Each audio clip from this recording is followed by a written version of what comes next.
is University Zoological Garden, second part po sa Tribal Village. Pero before kayo papasok, let's mention this first, yung part ng Palawan po is Palawan Sikap, Pesa sa Tagalogay Tandikan. Itong blue, siya po yung lalaki yung tawag Sikap. Yung brown naman po is babae, tawag naman sa lalakihin. Native po yan sila all over the world, sa Palawan lang natatagpuan. And also fully grown sa isla nila. Aman, hindi ko na na. Nagtagdahan na. Nakabuok. Ang daming butterfly.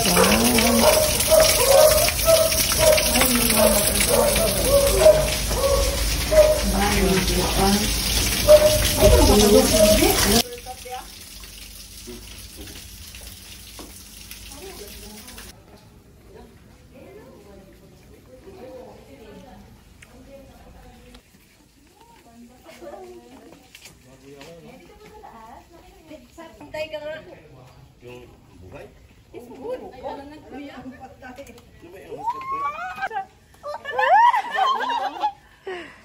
Mas marami pa pag umaga.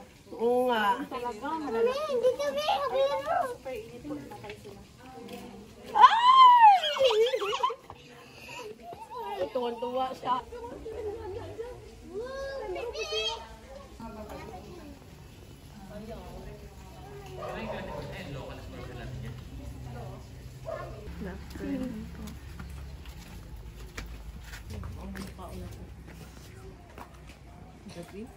Ito gito na ito ni Kierme. Baka ito na ito minilo lang. Crocodile farm ito no? Ang daghan ka niya.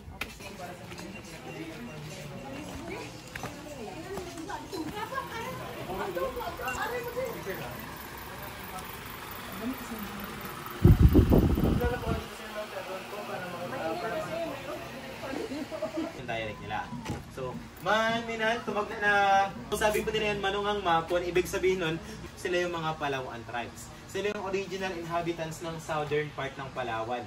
At possible descendants ng Tabunman or yung caveman na tumira dito for thousands of years na. At itong lugar na to, naging temporary nilang tirahan since 1976. Bumibisita sila dito para magbenta ng mga products nila. At they stay naman ng mga ilang buwan, linggo, depende sa kanila kung gaano katagal. After nun, babalik sila sa village nila na 200 kilometers po yung layo dito. So, what we have here is a livelihood program kasi napansin namin yung kultura nila unti-unti nang nawawala dahil nga sa life modernization. So, at least dito, na-encourage namin sila para at least kahit pa paano, i-share pa rin yung kanilang mga rich culture at mga tradisyon. I-continue pa rin yung mga yon.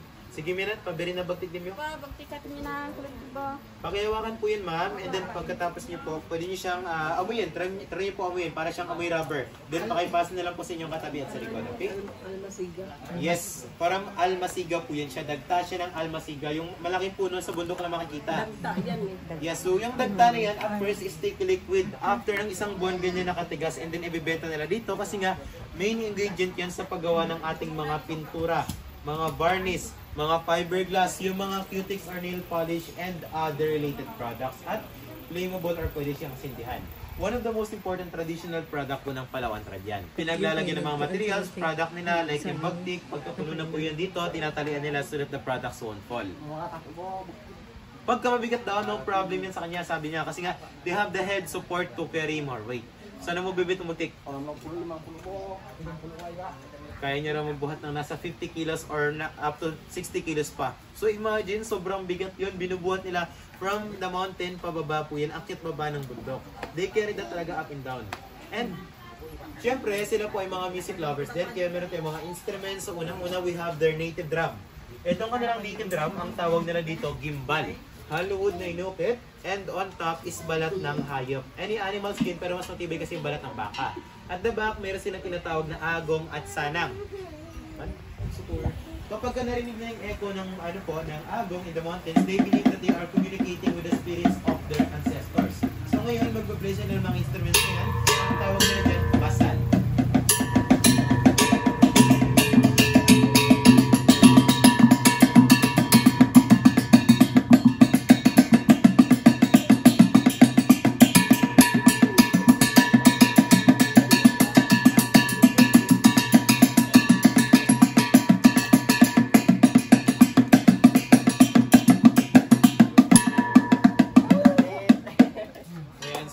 their dasal. Magsukur. If you want to say thank you to them in their dialect, ang salamat po ay magsukur. Magsukur. So dito po, hindi sila sumasayaw, okay? So sumasayaw sila kasi kapag may mga ritual events lang. Kasi nga, ang pagsayaw, ritual or sagrado. Like yung mga kasalan, mga good harvest, at iba pang okasyon. At sumasayaw sila all night long kasama ng mga kababaihan at kabataan back at the mountains. So, bago naman syempre dumating sa Pilipinas yung mga modern na gitara, ang Palauan tribe meron ng sariling 2-string guitar na tinatawag nilang Kudyapi na isa sa pinakaunang gitara sa Pilipinas. So ngayon, let's hear them play the Kudyapi. Sige man.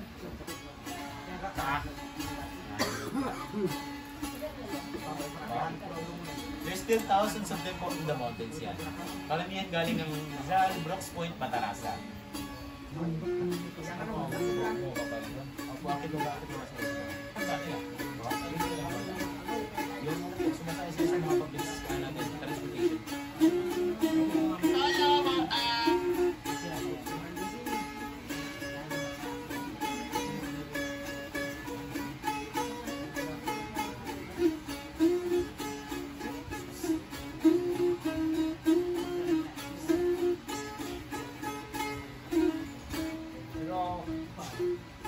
So that's their music.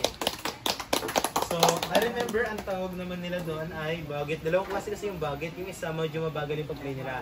Kasi nga, yung kanila mga music more on nature. Ibig sabihin ng bagit, bird song. Next naman, meron silang tinatawag na aroding. So, ito po ay made from a piece of a wild pump. Tapos sila sa ibabaw, beeswax para i-adjust yung sound. Through vibration gamit yung bibig nila, they can create an amazing sound. So ngayon, let's hear them play the aroding. Palimbas ako sa aroding man. Aroding din naman.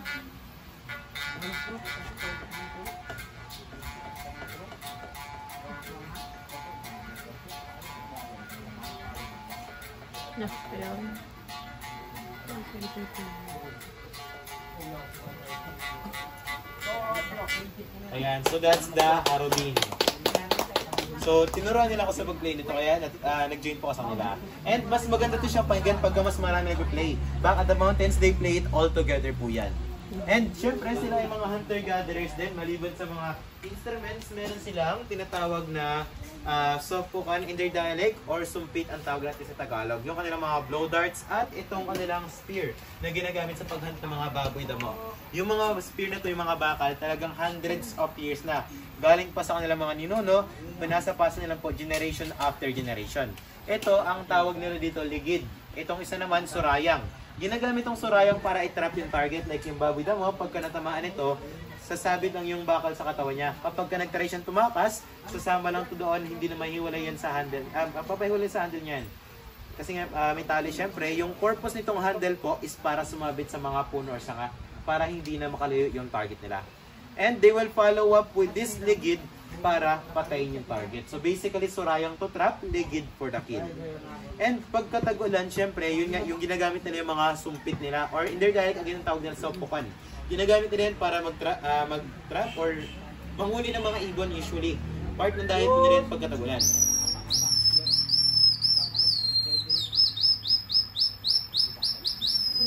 Parang ibon din. Yan, so di ba yung kanilang bird whistle ang ganda po noon pakinggan. Kapag visible yung target, for example, yung bising na dyan or yung baboy damo, they will use their blow darts. So tignan nyo po yun. They will shoot that. Sino nag-drawing yan man? Hindi ako gisugot kanina. Hindi nag-drawing yan.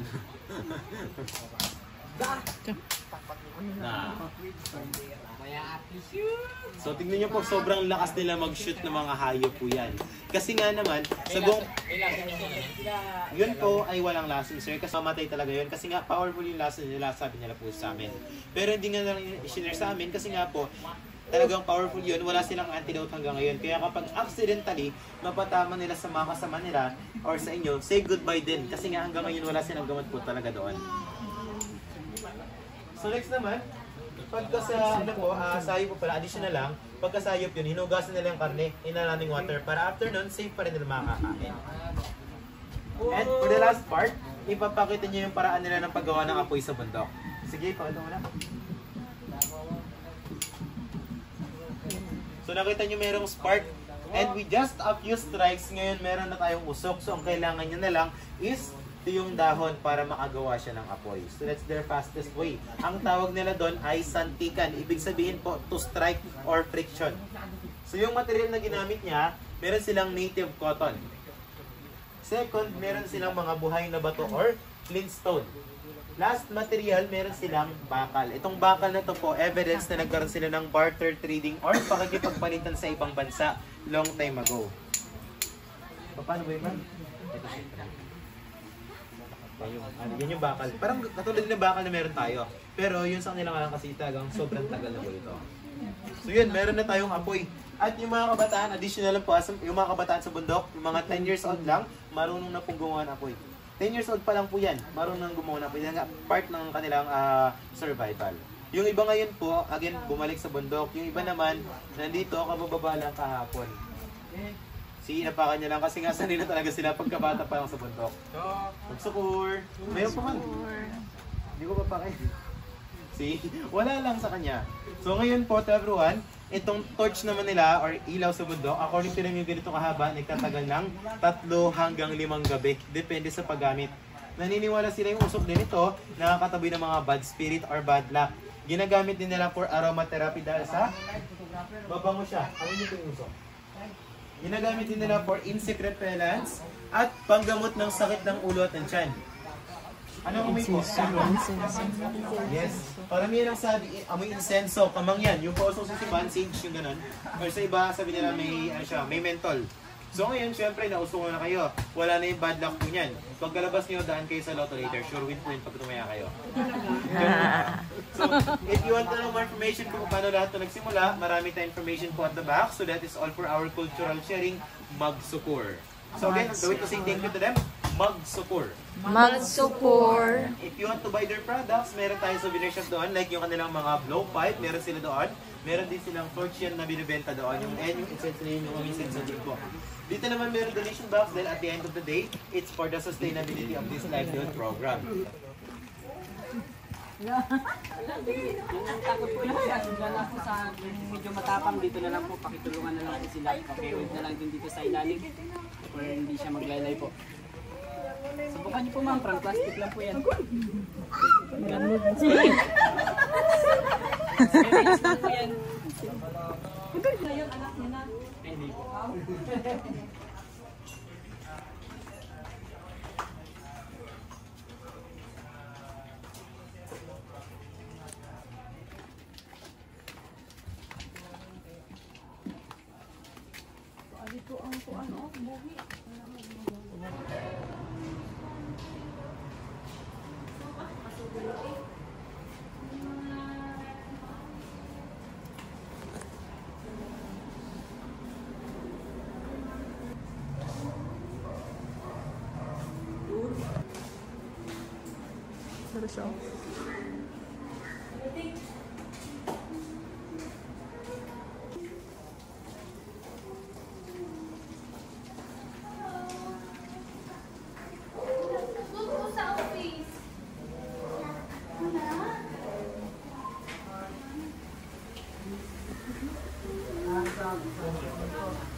Tumali na siya kasi sa